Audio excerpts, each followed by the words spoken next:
नमस्कार सर्वांना. श्री स्वामी समर्थ. खूप स्वामीसेवा करूनही आपल्या मनासारखे घडत नसेल तर काय करावे? स्वामीसेवा सोडून द्यावी का?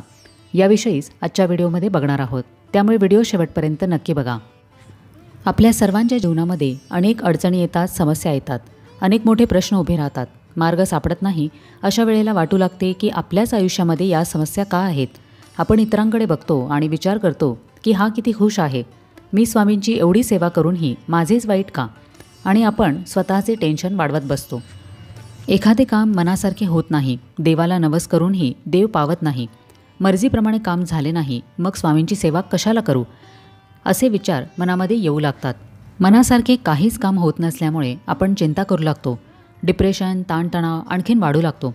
त्यातून नकारात्मकता वाढीस लागते, नैराश्य येते आणि अगदी आत्महत्येचे विचारही मनामध्ये येऊ लागतात. पण तुम्हीच विचार करा की याने काय होणार आहे? आपण आपली चिंता सतत विचार करत बसल्याने अजून वाढणार आहे.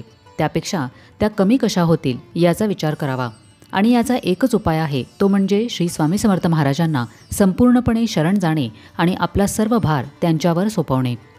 जेव्हा कधीही मनासारखे होत नसेल तेव्हा हाच विचार करावा की ही स्वामींची इच्छा आहे.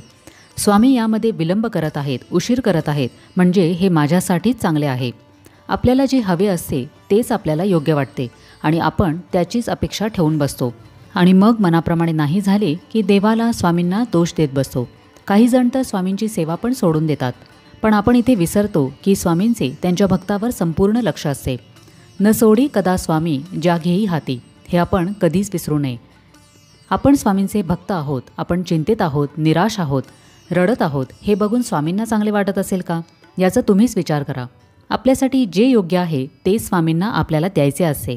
त्यामुळे आपण त्या प्रॉब्लेमचा जास्त विचार न करता सर्व काही स्वामींवर सोपवावे. मनासारखे घडत नाही म्हणून स्वामींना आपल्या नशिबाला दोष देत बसू नये. स्वामींना सगळे माहिती असते, ते तर ब्रह्मांड नायक आहेत. अशक्यही शक्य करणारे स्वामीच आहेत. तर मग आपण चिंता का करावी? चिंता नको, चिंतन कर, असे स्वामी म्हणतात. मनाप्रमाणे एखादे काम न झाल्यास स्वामींची ही योग्य योजना आहे हे जर आपण स्वीकारले तर मनाचा भार लगेच कमी होतो आणि आपल्याला एकदम हलके वाटू लागते. मन खूप अस्थिर आहे, तुम्ही अस्वस्थ आहात, तर स्वामींसमोर बसा, त्यांना वंदन करा. तुम्ही त्यांना आपली समस्या सांगा. त्यांना बोला की स्वामी महाराज, मी या अडचणीमध्ये आहे, मी काही करूनही माझे काम मनासारखे होत नाहीये, त्यामुळे आता तुम्हीच मला यातून मार्ग काढून द्या, मी तुम्हाला शरण आलेलो आहे, असे म्हणून स्वामींसमोर बसून राहा. मन मोकळे करा. आपल्या समस्या कधीही जगाला न सांगता स्वामींना सांगा. जग हे तुमच्या समस्यांवर उपाय काढून मदत करण्यापेक्षा तुमच्या परिस्थितीवर खुश होईल, मदत करण्याचा दिखावा करेल. पण स्वामी आपल्या भक्तांची साथ कधीच सोडत नाही आणि आपल्या समस्या, अडचणी स्वामी आणि आपणातच मर्यादित राहिल्यामुळे यातून लवकर मार्ग मिळतो. महाराजांचे अभिवचनच आहे की भिवू नकोस, मी तुझ्या पाठीशी आहे.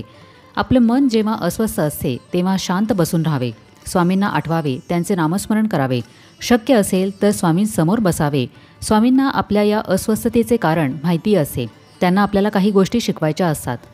आपल्या मनासारखे जेव्हा काही घडत नसते तेव्हा मठात जाणे, पोथीवाचन करणे आपल्याला जमत नाही. आपली मनस्थितीही तशी नसते. त्यामुळे दुःखी राहण्यापेक्षा चालता बोलता, उठता बसता स्वामींचे नामस्मरण करावे. आपल्या मनाप्रमाणे काम होत नाही, आपल्याला हवे ते मिळत नाही, तेव्हा आपण रागावून स्वामींना दुष्णे देतो. पण हे नेहमी लक्षात ठेवा की आपल्या भक्तांच्या वाईट स्थितीची स्वामींनाही चिंता असते. स्वामी आपल्याला जे देत नाहीत त्याहून अधिक चांगले, सर्वोत्तम आपल्याला देण्याची त्यांची योजना असते. इतकेच की आपल्याला ते त्या क्षणाला समजत नाही. आपण किती सहज बोलून जातो की मी एक स्वामी भक्त आहे, पण खरे तर स्वामी भक्त होणे ही साधी सोपी गोष्ट नाही. हा एक जन्म आहे ज्यात आपल्या पूर्व पुण्याईमुळे स्वामींनी त्यांचे नाव घेण्याची, भक्ती करण्याची परवानगी आपल्याला बहाल केलेली आहे. ज्यांच्या मर्जीशिवाय झाडाचे पानही हलत नाही, अशा स्वामींचा आपल्यावर वरदहस्त असताना कशाला चिंता करत बसायची? सर्व चिंता, दुःख स्वामींसमोर मांडून आपण आपले चांगले कार्य सतत करत राहावे. मग बघा, हळूहळू गोष्टी आपल्या मनासारख्या घडतील. म्हणजेच काय तर घडणाऱ्या गोष्टीही मन स्वीकारू लागेल. इतके आपण मनाने खंबीर बनू. त्यामुळेच हे नेहमी लक्षात ठेवा की आपल्या मनासारख्या गोष्टी नाही घडल्या तर ती स्वामींची मर्जी समजून त्याचा स्वीकार करा. त्यामुळे समस्या, चिंता तिकडेच संपून जातील. त्यामध्ये आपण गुंतून न राहता आपल्याला लवकर मार्ग मिळेल. जेव्हा आपल्याला समस्या येतात, आपण समस्येसमोर हात टेकवतो, तेव्हा स्वामी महाराज आपल्या जीवनामध्ये कोणाला ना कोणाला मदतीला पाठवत असतात.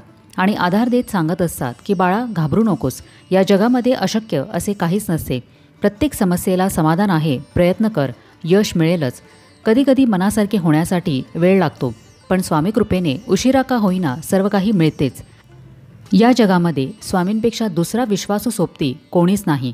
स्वामी म्हणतात की भिवू नकोस, मी कुठल्या ना कुठल्या रूपात तुला मदत करायला येईनच.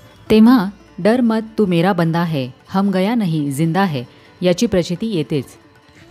एखादी चांगली गोष्ट घडण्यासाठी योग्य वेळेची गरज असते. त्यामुळे आज तुमच्यापैकी ज्या लोकांच्या आयुष्यामध्ये काही गोष्टी या मनासारख्या घडत नसतील, काम होण्यासाठी वेळ लागत असेल, तर समजून जावा की स्वामींची एक चांगली योजना तुमच्यासाठी काम करत आहे आणि त्याच पद्धतीने तुमची इच्छा योग्य वेळी स्वामी पूर्ण करणार आहेत. त्यामुळे धीर सोडू नका आणि मनाने खंबीर व्हा व स्वामी सेवा करत राहा.